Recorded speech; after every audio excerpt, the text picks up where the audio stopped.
देश को लूटा है जिन्होंने, देश की संपदा को चुराया है, उनके जहन में, उनके मस्तिष्क में हर जगह चोरी चलती है। उन्हें सब चोर नजर आते हैं, जबकि चोर तो उनके मन में है। वो कभी कहते हैं राफेल में चोरी हुई, कभी कहते हैं वोट में चोरी हुई, कभी कहते हैं अडानी चोर है, कभी कहते हैं अंबानी चोर है।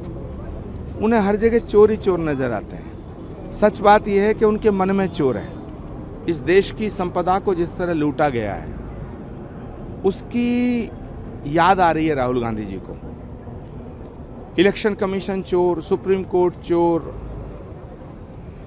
संसद चोर, सब जगह चोर ही चोर नजर आते हैं। तो पहले वो अपना मन ठीक करें। दूसरा विषय ये है कि राहुल गांधी जी एक ऐसे व्यक्ति हैं जो इस देश में अराजकता लाना चाहते हैं। वो चाहते हैं कि जो नेपाल में हालात पैदा हुए, जो बांग्लादेश में हालात पैदा हुए, वो हालात भारत में पैदा हों।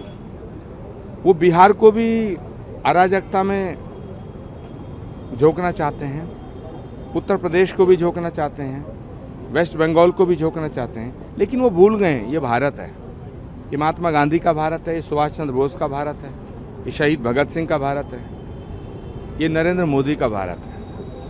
और नरेंद्र मोदी के हाथों में ये देश सुरक्षित है। राहुल गांधी जी की नीयत में खोट है, राहुल गांधी जी की नीयत में चोरी है। राहुल गांधी जी की पूरी सोच उस चोरी और डकैती से घिरी है। एक कहानी पहले मैंने सुनी थी, अली बाबा और 40 चोर। ये जो महागठबंधन है, ये राहुल बाबा और 40 चोरों का गठबंधन है। एक और विपक्षी पार्टी है देश में, टीएमसी।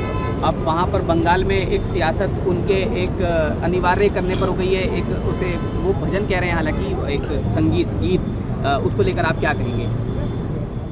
देखिए, ममता बनर्जी बंगाल को बांग्लादेश बनाना चाहते हैं। उनका सूर्य अस्त होने के कगार पे है। जैसे सूर्य निकलता है, एक दौर था जब ममता बनर्जी का सूर्य उदय हो रहा था और वामपंथियों का सूर्य अस्त हो रहा था। लेकिन ममता बनर्जी का जो शासन है, ममता दीदी का जो शासन है, उसने बंगाल की तमाम सामाजिक समरसता के ताने बाने को छिन्न भिन्न कर दिया है। वहाँ हिंदुओं पे जुल्म हो रहे हैं। जिस तरह का जुल्म बांग्लादेश में हिंदुओं पे होता है, वही उसी तरह का जुल्म, ज्यादती, अत्याचार वेस्ट बंगाल में होता है। तो ममता बनर्जी ये जानती हैं कि अगर उन्होंने इस तरह की बातें देश की जनता में, बंगाल की जनता में फैलाई, वो इस तरह का मानस तैयार करना चाहती हैं, वो इस तरह का वातावरण तैयार करना चाहती हैं जिससे हिंदू और मुसलमान एकदम एक दूसरे के दुश्मन हो जाएं और वो मुसलमानों की लीडरशिप करें। जबकि भारत के मुसलमानों का इसमें कोई दोष नहीं है। भारत का मुसलमान भारतीय है।